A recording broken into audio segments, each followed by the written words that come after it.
Hey everyone, it's Robin, RsIslandCrafts, and welcome to my studio. This is my Whip It Wednesday video where I show you the creative goodness that I've been up to this week. For me, I've only been up to a little bit. It's been one of those weeks where you just don't get as much done as you'd hoped, but I still have some fun things to show you, so let's get started. So this week's tutorial was the Friendship Star.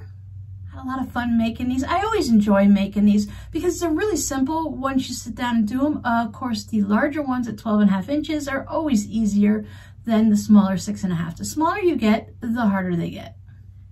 And I think it's not just because of the piecing, but it's also because the seams. That's what really gets me. Now this one is from a charm pack. I'm pretty sure it's the same charm pack that I used to make trees previously because it was open, it was only a partial, and there were only browns and reds in there and just, oh, and blues. There was like no greens or anything like that. So while this might be just a little bit muddy to some people, I think when you get really close up to it, it has a lot to do with the fact that the reds aren't a solid. If I'd used a solid red like this, it would have popped so much more. But I wanted to use up the last of the charm pack and just play and see what it looks like. And if you make a square and you don't really like the way it looks, then use it for something else. I could just easily turn this into like a hot mat or something, because once you put a big old pot on it, no one's gonna care what it looks like. And then just make another block for your project that has a better contrast. Tulip Time is completely finished. There you go. Now you can see it. I have it on a hanging sleeve now. So that was one of the tutorials I did with my patrons. We learned how to do a hanging sleeve. This is my second, I have a yardstick in it. Hold on. This is my second hanging sleeve that I've actually done. Okay, it's not perfect, but it's a hanging sleeve. It's on the back of it, so you really aren't going to see it. And the reason I say it's not perfect is because it goes all the way to the edge here and not all the way to the binding there. This is the side I prefer. I actually consider this one to be the oops. I used the walking foot. I actually stitched it on twice. I think pins. Pins would have made it a lot better, and of course making it shorter to start with, but to get it, I folded it in half, I fold this in half, I put a little clip there, and then I put like a clip on each end and maybe a couple more in the middle, but that was it. I didn't have enough. If this were a zipper bag, I would have only put half the amount of clips on, so it definitely wasn't enough. Learning experience, but it's going to work perfectly fine. I'm actually going to put it in my shop, so you know it's not that bad if I'm willing to put it in my shop and accept a payment for it. So if anyone is interested in owning this and purchasing it and having it in their home, I hope to have it in the shop very soon. You can take a peek today and look. If it's not there, just go ahead and email me and I'll be able to pop it in real quick for you. Putting it in as a reserved for, what I like to do is I put reserved Robin L, because you know that's me, I'm Robin LaLone. So I put reserved Robin L, and then I just put what I need to do for the shipping. I don't have to put in all the descriptives and the measurements unless you would like that. Sometimes I'll pop a measurement in. But this is 28 inches wide and 26.25, 26.5 long. So it's wider than it is long. I think it's easy to see that. And then I just go ahead and list it. And now for me to list it to sell, I have to put a whole bunch of descriptives and tags and measurements and care instructions and all that. So it will take me a little bit longer, and I just have a feeling it's not gonna get in by Wednesday. But as I said, if you're interested, you can go ahead and let me know, or just keep an eye out for it. I would keep it, but I know me, and I know that this is a little bit too large and I wouldn't hang it up on the wall. So I'd rather see it go to a good home than to sit in a tub. There's the back again. I did use a darker hanging sleeve. If I'd used the same backing fabric, you would only notice when you go to put your little rod through it, and you'd see that it's maybe 3/4 of an inch off, and that is really nothing at all. But I wanted to put a contrast hanging sleeve on so that when I showed my patrons, they could actually see what I was doing. Very happy with the green binding. I think I would even be happy with a thin green border after the white border. And then the green binding, same fabric of course. But I didn't have enough of this green fabric to do that. I finished my April block. I feel like the lighting, of course it needs to be pressed. You can see everywhere my hoop has been. I think it just needs to be pressed. It's one of those blocks that when you look at it right here, I can see all the bright colors. I can see some of the ones that are more pastel and pale, like the yellow. I can pick that out with my eyes. But when I hold it up like this, I'm pretty sure, like I'm looking on my phone and I can barely see the colors. Maybe it's just my bad eyesight, but I think maybe on a TV you could see it a little better. But I really like the way this turned out. I actually spent time this morning finishing up the hanging sleeve because you have to stitch that bound by hand. I finished stitching this guy, and this one is May, and it reminds me of like a carnival for birds. They remind me of like Ferris wheels and stuff. Now for this one, I am going to stitch this one just like I did the other ones with the back stitch, but I think this one would also be fun in a separate one to make a second guy and do like the real embroidery stitches when you do like the fishtail and the leaves and you add the wagon wheels to the centers and stuff like that. I think this block would really be fun. Just even if you only made one block out of the entire quilt, if you really wanted to do the heavy duty embroidery, I think this one would be fun. Look, I'm using my little board so it's not flopping around and I don't have to put it on my shirt.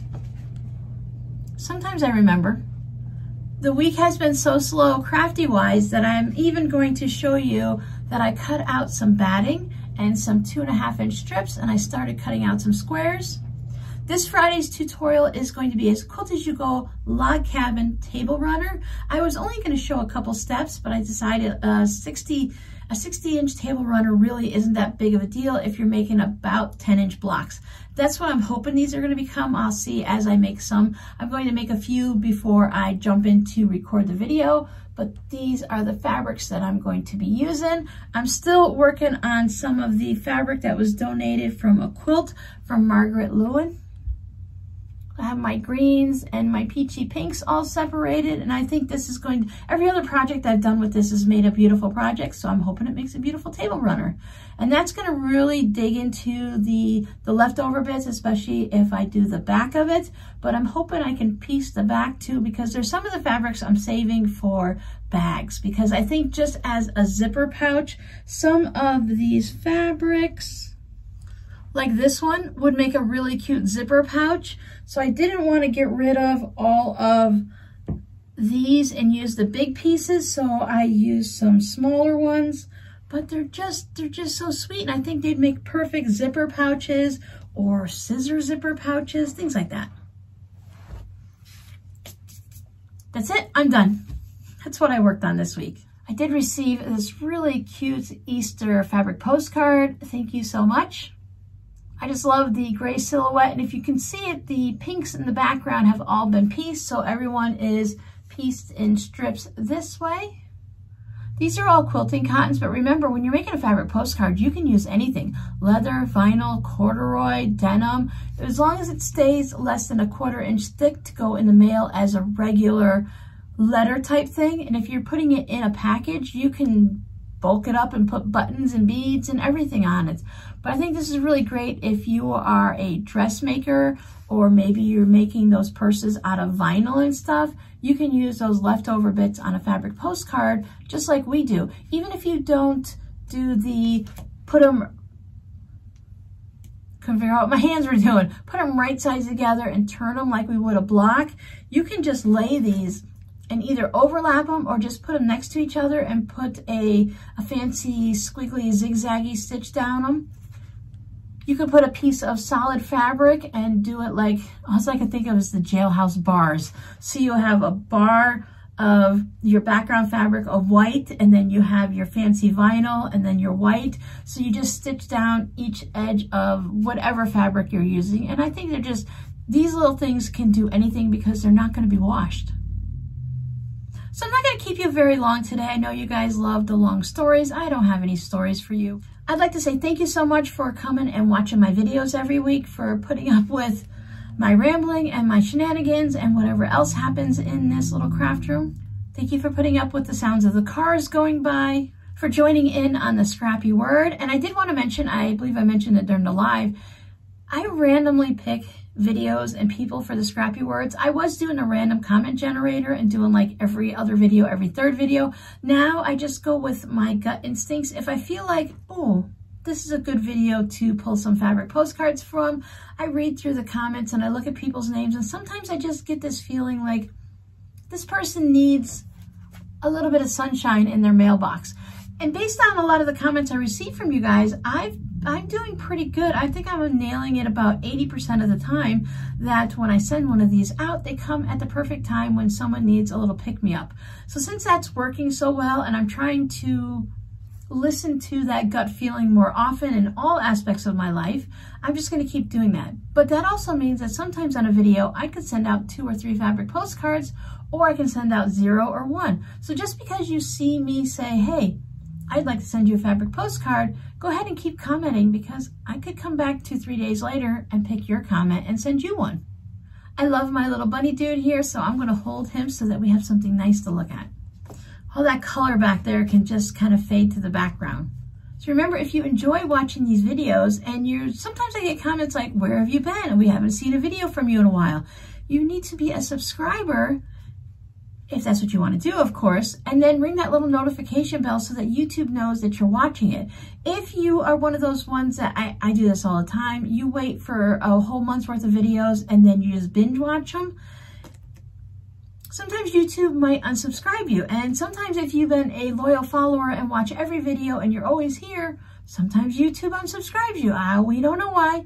Nobody knows why. I've looked it up many times and people don't know why. It's just something that the YouTube bots do. So every now and then, any channel you watch, not just mine, check to make sure you're subscribed. Ring the little notification bell so that we all show up in your list of your subscriptions. Everyone appreciates when you share their videos, so I really do also. And I love reading your comments, even though sometimes it might take me a few days to get to them.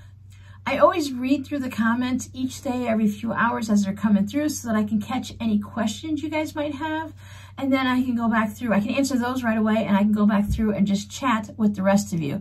I like to have a little bit of time, and I just start at the bottom, work my way up, start at the top, work my way down, just whatever I'm in the mood for.